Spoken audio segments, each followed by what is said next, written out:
Okay, so what I view on, let's say the TV news, okay, versus a lot of stuff that I watch from people that have done reactionary type of videos. And there are a lot of people that are complaining about their individual unique financial situation, and everyone has their own unique financial world. Make no mistake about it. Everyone has their own unique financial world. Well, let me ask you a question. Would you say that sometimes it's confusing because the two outlets are so very confusing? I mean, I just got through watching the news earlier today. This is being recorded on Monday, July 21, so you get to hear this on Monday, July 28th. Okay. The last time I checked, the next time I had 7 to 21, right? But I'm quite confused because the news clearly states one thing, okay? And the way it's presented on the news about things happening now in the financial arena, I mean, I should just get up and do the cha cha, okay? But then, then what I hear from folks on these, like other platforms on those reactionary channels, I'm very quite confused. I'm like, whoa, whoa, whoa, whoa, whoa. I am convinced that some of the people that I know that are older folks, some of them really have it down pat. More than likely, they are a baby boomer, if you will. And for some reason or another, maybe they learned this from their mom and dad themselves about being content with what you have. There is nothing wrong with that.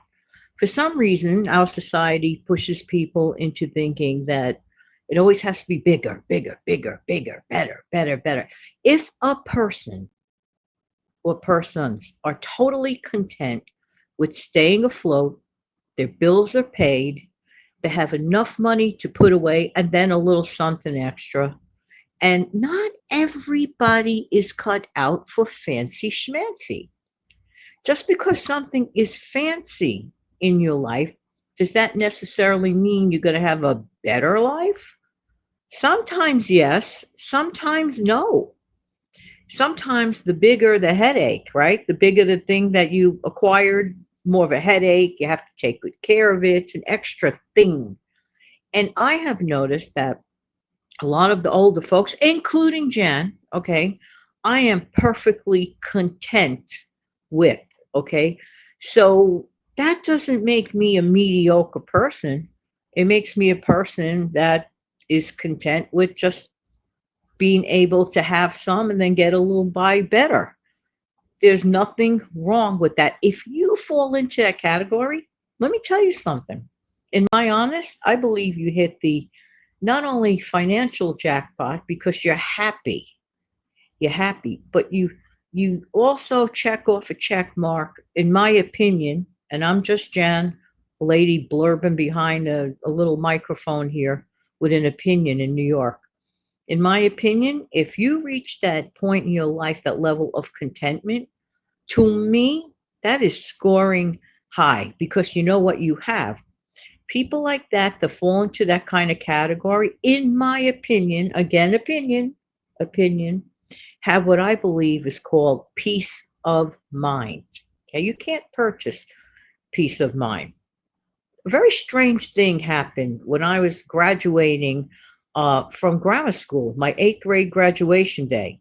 We were putting on, getting ready, getting our caps and gowns. We were in a homeroom class, everybody putting on their caps and gowns, getting ready to do the march and everything. And all the kids was kind of saying goodbye to each other and saying goodbye to our former teachers. And it's a very emotional time. It's a very emotional time. And three words will never leave my brain since 1972, June of 72, when I graduated the eighth grade. And of course, the bird clock. It is now 6 a.m. Eastern on July 21st. There you go. But for your time, it's July 28th. All right. So, we all embrace each other before the event, before the ceremony. And one of the things I asked one of my, you know, co-students, my classmate, I said, what would you like for graduation? And the answer I got, I have to share, was extremely, to me, bizarre. It was a bizarre answer coming from what were we, like about 12, something like 12, 13 at that time, something like that. I know this, I was the youngest to graduate from both my grammar school and my high school. I was the youngest because my birthday's in December, but that's its own show. But anyway, so I asked my friend, I said, what would you like for your graduation? Which is a common question we all ask each other. And I meant like gift wise, like, I at that time, what I wanted, for example, I wanted what they used to call a 4-track cassette. Can't get me away from recording devices. Even as young as then, I wanted my own portable cassette player so I could make recordings. True story. True story. So, but when I asked my classmate, can't say we were friends, we were classmates, and we got along. So when I asked her, I believe her name started with a J also. I believe it was Joanne. Joanne, I highly doubt you're listening to this, but if you are, you might know it's you. So I asked my classmate, what would you like for graduation? You know what she said? 3 words, shockingly. Shockingly. Peace of mind. Wow. Wow. Wow, wow, and wow. Was that like some sort of serious answer coming from an eighth grade student about to, accept their diploma in a few minutes? That was very deep. Why would I ask myself this question? Why would an eighth grader, upon graduation, on her graduation day, answer a question like that with those 3 words, peace of mind? I took that as a very serious answer on a day that should have been half lighthearted as well as bittersweet, like a lighter kind of day, even though graduation day is always a serious day in some respects, bittersweet.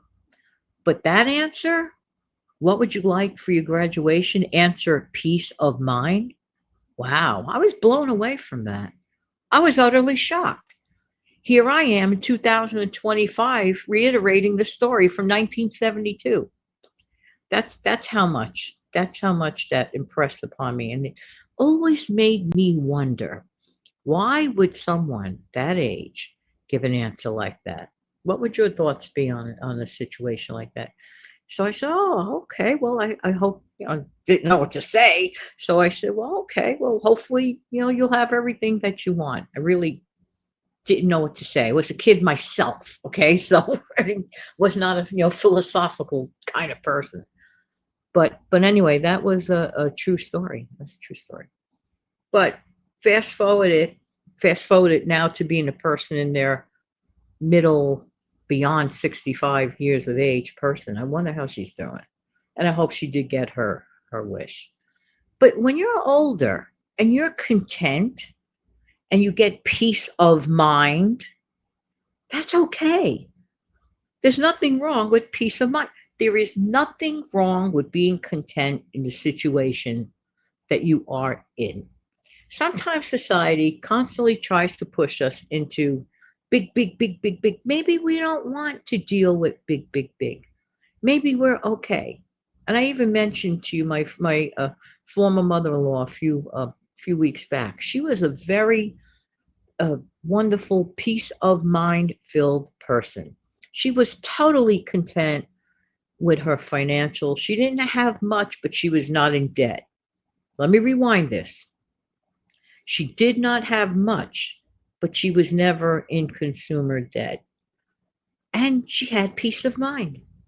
And she was totally okay with her life the way it was. So if that's you, I say kudos and be okay with it. Don't let anyone try to convince you otherwise. If you're okay in the place that you're at, I say kudos and keep on going. If you want to, however, better things, and when I mean better, I mean like if you are in consumer debt and you're trying to fix that, great, please go for it. Absolutely. Because being in debt is like a huge elephant in the room and it prevents a lot of things from happening, but that's its own show. So anyway, I just wanted to tap upon that today because I see a lot of like, you watch the news, you hear one thing or two things getting touted, big touts. Then you watch these video reactionary videos, and you hear stories that are like, some of them make your hair stand up.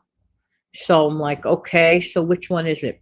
Which one it is the one that is unique to your own financial world. Thank you so much for being here. I truly appreciate everybody's time. Don't forget to come back tomorrow morning at 5 a.m. for another show. In fact, every single morning at 5 a.m. for another show.